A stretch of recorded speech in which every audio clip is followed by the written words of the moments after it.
Canada और India में आखिर मसला क्या हो गया है? अगर आपको भी समझने में मुश्किल पेश आ रही है तो आइए आसान अल्फाज में आपको बताते हैं। अभी कुछ रोज पहले तो जस्टिन ट्रूडो भारत में बैठे थे। अचानक ऐसा क्या हुआ कि हालात ने पलटा खा लिया। आपको याद दिलाते चले कि खालिस्तान के हामी सिख रहनुमा हरदीप सिंह निज्जर को कनाडा में 18 जून को गोलियां मारकर हलाक किया गया था। अब हुआ कुछ यूं कि चंद रोज कबल कनेडियन वज़ीर आज़म ने इल्जाम आयद कर दिया है कि इस कत्ल के पीछे इंडियन हुकूमत का हाथ है और एक आला इंडियन सफारतकार को इस सिलसिले में मुल्क बदर भी कर दिया गया है। कनेडियन वज़ीर खारजा के मुताबिक वो इंडियन सफारतकार पवन कुमार कनाडा में इंडिया की खुफिया एजेंसी रॉ के सरबराह थे। इंडिया ने जवाब में इस इल्जाम को मज़ाक़ा खेज करार देते हुए जवाबी कार्रवाई में कनेडियन सफारतकार को मुल्क से जाने का कह दिया।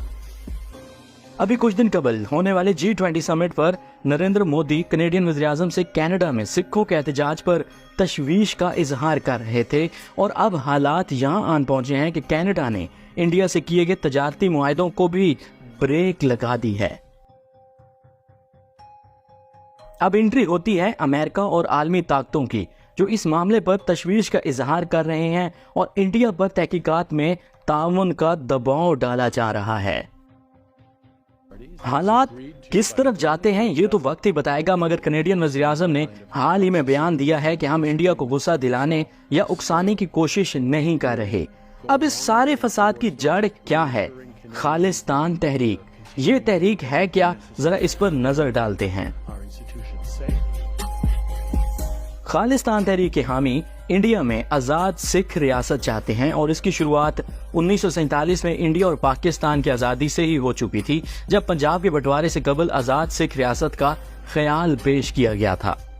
सिख मजहब की बुनियाद पंजाब में 15वीं सदी के आखिर में रखी गई थी और इस वक्त दुनिया में इसके तकरीबन 25 मिलियन पैरोकार हैं। सिख पंजाब की आबादी की अक्सरियत बनाते हैं, लेकिन भारत में अकलियत हैं जो इसकी 1.4 अरब की आबादी का 2% है। सिख अलहदगी पसंदों का मुतालबा है कि उनका वतन खालिस्तान, जिसका मतलब पाक सरजमीन है, पंजाब से बाहर बनाया जाए। ये मुतालबा कई बार दोबारा सामने आया। सबसे नुमाया तौर पर 1970 और 1980 की दिहाइयों में होने वाली पुरतशद्दुद बगावत के दौरान, जिसने पंजाब को 1 दिहाई से ज्यादा अरसे तक मफलूज करके रखा। खालिस्तान तहरीक को हिंदुस्तानी हुकूमत की तरफ से सिक्योरिटी खतरा समझा जाता है। हुकूमत और सिख अलहदगी पसंदों के दरमियान तसादुम का सबसे खूनी वाकया 1984 में पेश आया। उस वक्त की वज़ीर आज़म इंदिरा गांधी ने मुसल्लह अलहदगी पसंद रहनुमा संत जरनैल सिंह भिंडरांवाला और उनके हामियों को बेदखल करने के लिए फौज को गोल्डन टेम्पल में भेजा, जो सिखों की मुकद्दस तरीन इबादतगाह है, जिससे दुनिया भर के सिख मुश्तइल हुए।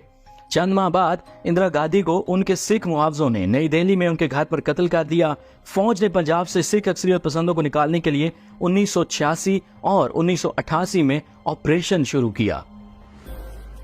सिख अक्सरियत पसंदों को 1985 में कनाडा से भारत जाने वाले एयर इंडिया की बोइंग 747 के बम धमाके का जिम्मेदार ठहराया गया था, जिसमें सवार तमाम 329 अफराद आयरिश के साहिल पर मारे गए थे। इस बगावत ने दसियों हजार लोग मारे और पंजाब अभी तक इस तशद्दुद के नताइज बर्दाश्त कर रहा है। अगरचे खालिस्तान तहरीक को अब हिंदुस्तान में बहुत कम हिमायत हासिल है, लेकिन इसकी हिमायत कनाडा, बरतानिया, ऑस्ट्रेलिया और अमेरिका की सिख बिरादरी में बढ़ती जा रही है।